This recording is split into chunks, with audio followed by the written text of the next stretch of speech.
Long time no see, everybody. Welcome back to the channel. Apologies if I caught you off guard, but I really wanted to make sure I went live with some breaking news today, this afternoon, while I had some time to get your thoughts, your reactions, and to share a bit of my own on the breaking news, the David Ornstein Bomba, that not only have United reached out to Sporting Lisbon manager Ruben Amorim about the managerial vacancy at Old Trafford, but reportedly Amorim has verbally agreed to take the job. This is coming from a lot of different journalists, including David Ornstein. I want to get your thoughts.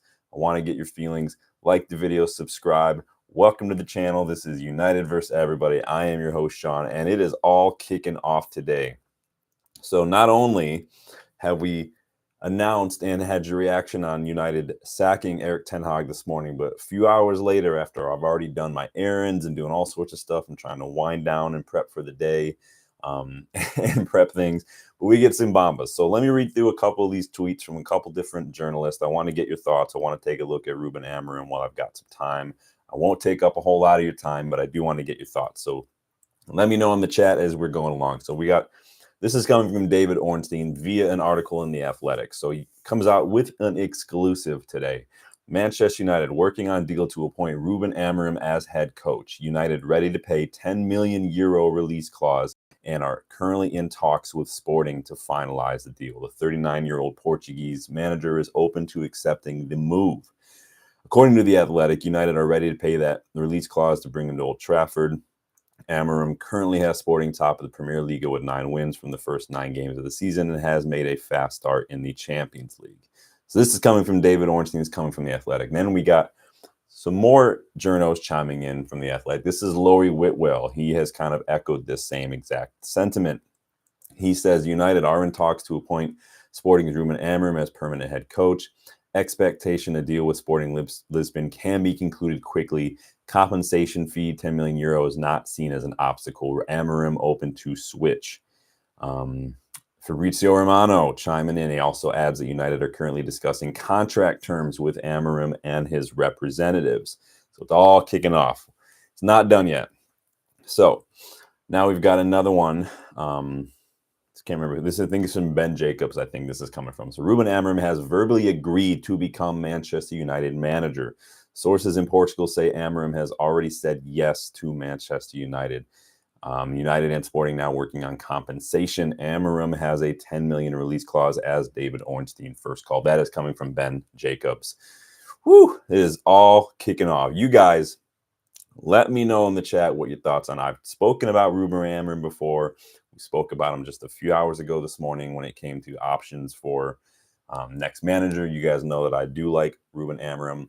I'm a little concerned. The only thing that concerns me about Amorim is that he's basically the same as Ten Hag was when we played Ten Hag, coming from a league that not many fans, I think the Portuguese league and the Eredivisie are good leagues, but not many fans will rate those leagues highly. So he's coming from Portuguese league, doing basically similar things to what Ten Hag did with Ajax in the Eredivisie. So there's going to be that kind of sentiment, I think, from a lot of the fan base already. Is the Portuguese league, too far down from the Premier League? Is the Premier League too big of a step up? You guys let me know your thoughts as I'm going to go through some facts here about Ruben Amorim. So the 39-year-old took over at Sporting in March 2020. He has overseen nearly 250 games, and he has a 71.73% win percentage with Sporting so far. In fact, he's never had below like a 70% win percentage, which is something I like. I know a lot of people mentioned Thomas Frank. I think a big hit for me for Thomas Frank is that he doesn't really have, I think he's got like a mid 40% at Brøndby and at Brentford when it comes to win percentage. So I want to see more from my next manager. So Amorim at Sporting, and so he's been there just for like 4 years. 2 league titles, 2 Taça da Liga trophies, and a Super Taça Candido de Oliveira trophy as well. He was voted Manager of the Month 9 times, including 2 months in a row in October, November of 2021. So his first full season. So he took over again in March of 2020. So his first full season. Couple months into the season, he was already being voted Manager of the Month back-to-back times. He was named Premier Liga Manager of the Season in 2021. So again, his first full season, he was Premier Liga Manager of the Season. And he was named Premier Liga Manager of the Season last year as well, after he helped Sporting wrap second league title under him. So again, he's come into Sporting and really shaken up the Porto Benfica dominance over the last few years. He's won half of the leagues available to him since he's arrived, and has done really good in Champions League too as well. He currently has Sporting top of the table in the Portuguese league. They sit on 27 points. They are 6 points higher than Porto, who are in second. They have not lost a game all season, haven't in fact lost at all in all competitions since a 4-3 loss to Porto in the Super Cup at the start of the season. So basically like our Community Shield kind of situation. They've actually only drawn one match all season. So just winning. And I forgot to look at the margins of victory. Let's just go back and look at his sorry, I know this is very professional to do live, but I want to see what those margins of victory were. So 3-0, 2-0, 2-1, 2-0, 1-1, 3-0, 3-0, 2-0, 3-0. They rarely concede a goal, and when they do, it's like one goal. So again, no defeats, one draw. That's 9 games in the league this season with 9 wins. They've scored 30 goals that's more than an average of 3 goals a game. And they've only conceded 2 goals all season in the league. That is impeccable. I'm not too worried about United's defense because up until yesterday, we were top of the league for clean sheets. I'm not sure if we're still top of the league with clean sheets now. Somebody want to let me know in the chat. Nick says Sporting has been flying in Portuguese league in the last 3 seasons. Yes, and I do think Amorim has a lot to do with that. I think that Amorim has come in and he's really shored them up clean sheets wise. He's really got them playing good compact football, really good attacking football. I'm just looking up to see if we're still top of the league for clean sheets right now.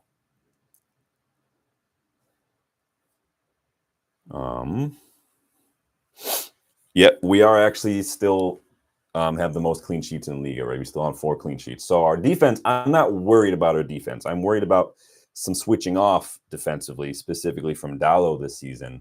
But I'm not worried about our defense. I think our defense has the quality to do what needs to get done. So I'm not too worried about that. That could be like low on the priority in terms of focus right now. So again, 9 games in the league, 9 wins, 30 goals scored, 2 goals conceded. I don't know about you guys, but that's the kind of math I actually can get behind. So it just adds up, right? So we're good there. Like I said this morning in my video, and in my video last spring, remember I did those series of videos last spring, just kind of doing a profile, a scouting report on the managers that we've been linked with heavily last spring, back when Tenhag's job was being talked about as being his risk.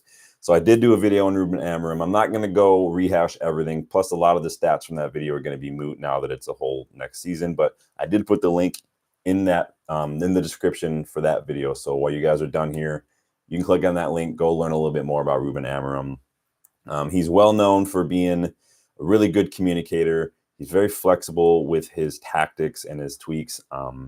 His Sporting side, usually, I know we look at, like we said this morning, he's usually lining up with 3 at the back, which is going to be a very big difference for United on paper. But when you look at the way we've been building out over the last few years under Ten Hag, it has switched to like that back 3. The difference is he likes a back 3 of defenders, and he uses those wing backs a lot. The wing backs are going to provide the width. The job of his midfielders is to find the wing backs. The wing backs get up, provide the width. We see a lot of vertical passing, a lot of exploiting space, a lot of movement to confuse the opposition defense, to pull them every which way, to create space. It's movement to create space, which is what I like to see from like my attackers especially. Those we're going to see usually between a 3-4-3 or like a 3-4-2-1, some variation of that. Lionheart's welcome back, buddy. Says 3-4-1-2 time, baby. It's not Thomas Frank, Lionhearts. I'm sorry. I don't know if you're going to cry about that or not, but it's not Thomas Frank. I apologize. So his system, again, relies on the wing backs. They do provide the width, but it also asks a lot of his 2 midfielders. Usually it's going to be those 2 midfielders whose job is to basically operate like a classic midfield, not a 6, an 8, a 10. Midfielders who are more box to box, who can do a lot on and off the ball. They're going to protect the defense. They're going to feed the wing backs. They're going to find attackers with vertical passing. I think that people like Eriksen, like Bruno, even like Casemiro, like Manu, I think that they can really excel in that role. Ugarte as well. Ugarte came from Sporting. I think that Ugarte can play that role very, very well as well. So the midfielders are going to need to have energy. They're going to need to offer a lot on and off the ball. Amorim likes his team to press high up the pitch. He likes them to win the ball back in advanced positions, especially in the final third. But he also sets them up in a very compact, hard to break down defense. As you just heard, I've listed off all these games where it's been like 2-0, 3-0, 4-0. They've only conceded 2 goals all season in the league. That is insane. Sir Alex said it himself, goals win you trophy, or goals win you games, defense wins you titles. I cannot overvalue enough the status of just getting clean sheets. Clean sheets to me are like the icing on the cake. It's like finding $100 bill on the floor, which I have done before. It just makes my day to get a clean sheet. They like his defense, and again, I think this could work really well with Ruud. The compact defense basically limits the opposition to shots from outside the box. Something we did see from Ten Hag a lot last year. People go on and on about how many shots we conceded, but people fail to acknowledge where those shots came from, the low XG on those shots. Like, we can concede 20 shots, but if they're all from outside the box, some of them are blocked, half of them are off target, and they don't really have a high XG, then I don't really care. That just means our defense is doing its job. What we got here? Lionheart says, I've had my cry. I'm okay. Now, good to hear, bud. Good to hear. Lionheart says, after making a lineup in the Amorim style, I feel a lot better. We will see what happens. You guys know I like me some Amorim. I think he's a good, of the generation of young managers. I think he and Nagelsmann, for me, are like at the top of that pack. What I think is going to suit us really well in the personnel we have is his use of those inside forwards, especially if we're going to be in that like 3-4-2-1. Because Rashford, Garnacho, even to an extent Ahmad, they're not wingers in the traditional sense. And Amorim's system doesn't really use wingers. He uses a lot of forwards, inside forwards, who are going to operate in the channels, in those half spaces, which is what Rashford and Garnacho do. Not only have they been pressing in those areas and then forcing the ball wide into those pressing zones, but that's where they like to operate. And honestly, that's where they do the most damage. Rashford's not a winger who's going to hug, get some chalk on his boots, and is going to whip a ball in. He's going to cut inside, whether to shoot or whether to carry the ball in the box and find somebody else. That's what we've seen. Rashford, and Garnacho as well, Ahmad too. We're going to see a lot of vertical passes from the midfield.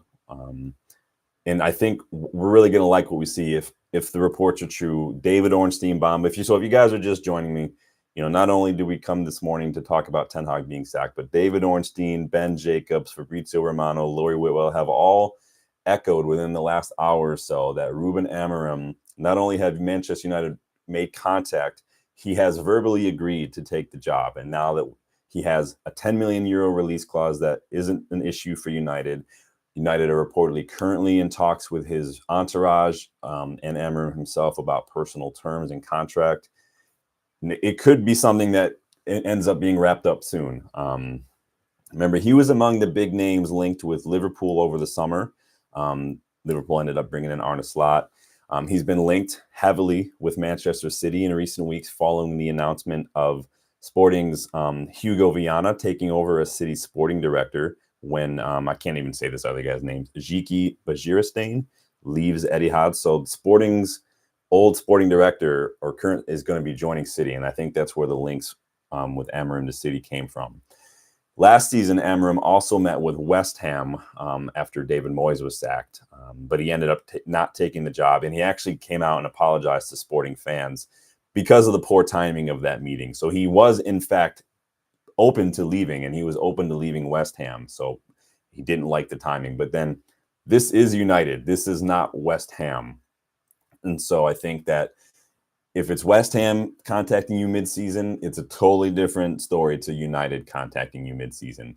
I think if he left now, he'd be leaving Sporting in a very good position in terms of the table, really good momentum.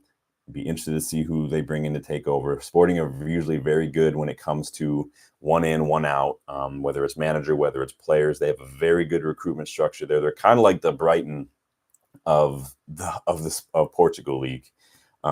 Nick Valley says it's East Ham. So that is the breaking news this afternoon from me, from David Ornstein, obviously dropping that bomba, Ben Jacobs getting involved, Lori Whitwell getting involved, and obviously Fabrizio Romano chiming in.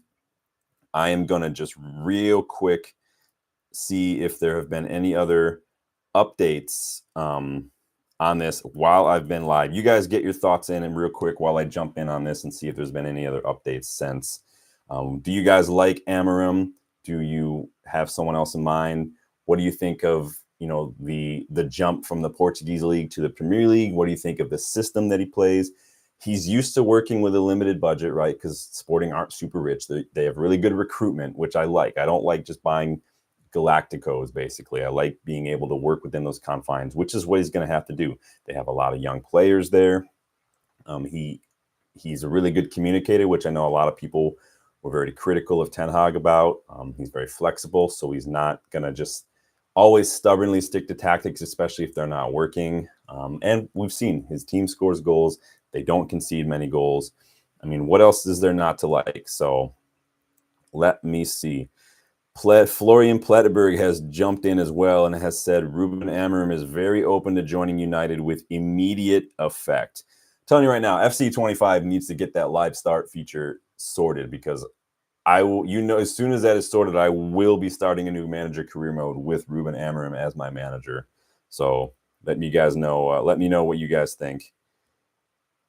It is all kicking off today. It has turned into a very, very busy day. I don't know about you guys. Started off this morning just with some errands to run things, and then United sacked Tenhag, so I had to cancel the morning errands, push those back a few hours, and jump on to do that video. Then I had to do my errands, which took another hour and a half. Came back and sat down, just took a quick break and saw, boom, all this news. Had to put a quick video together, go check my sources, vet the news, and see if it's legit. Waited for my wife to get out of her session so I can jump on here real quick for a few minutes to get your guys' thoughts. But it is all kicking off, and I still haven't even had a chance to fully chill out today because I've got phone calls and meetings to do in about an hour and a half as well. I still got to find time to make some dinner too. It is getting crazy, but I'm here for it. This is why we do what we do. This is why I'm here doing this. This is why I want your guys' opinions, because it's your guys' opinions that I care about. It's your guys' thoughts and reactions to the news that I'm here for. So you guys let me know. Nick, Lionhearts, are you guys excited? I know Lionhearts is excited to see the new formation, maybe some new tactics. I'd be happy to see us score some goals. I know Sporting am doing really well since signing Victor Gyökeres, who I really wanted us to sign back when he was at Coventry City. I thought he was a very, very good striker then. And obviously, he was going to go to the highest bidder now. So we'll see what happens with Gyökeres, but who knows? Nick says Amorim has a great style of playing, but it's whether he can manage these players and really convey his style perfectly. He's reportedly a very, very good communicator. I'm going to turn this light down. There, it's better. Is that better, you guys? Composed View, welcome to the channel. I think I've seen you here before, my friend. I'm not as excited for Amorim as I was when Erik ten Hag was hired. Perhaps this is a good sign, given how it turned out. Yeah, and kind of like, with players, you never know how it's going to turn out. It's really, and I think a lot of this maybe does go on the Glazers and Woodward. I think that as good as Ten Hag was at Ajax, it seemed, some of it looking back does seem like he was appointed because he was the hyped kind of manager at the time. He was the hottest prospect in management. He was being linked with a lot of big clubs, and United jumped on that. It didn't work out. I don't think that Ten Hag is a bad manager. I think Ten Hag is a very good manager. I think maybe perhaps his tactics aren't cut out for the league, and I think perhaps that his personality, the way he communicates, is just his overall personality. Not that it's a criticism. I think that it just doesn't lend itself well to the English game, the English league. So you guys let me know. Danny B in the house. Ineos says Ineos not fucking around.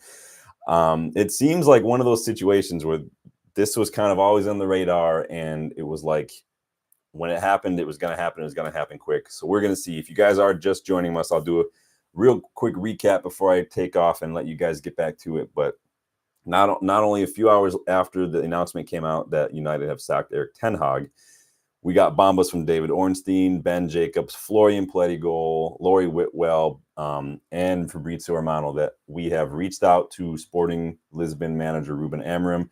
Amorim has verbally agreed to take the job. Plettigol reports that he's ready to take over immediately, if that's the case.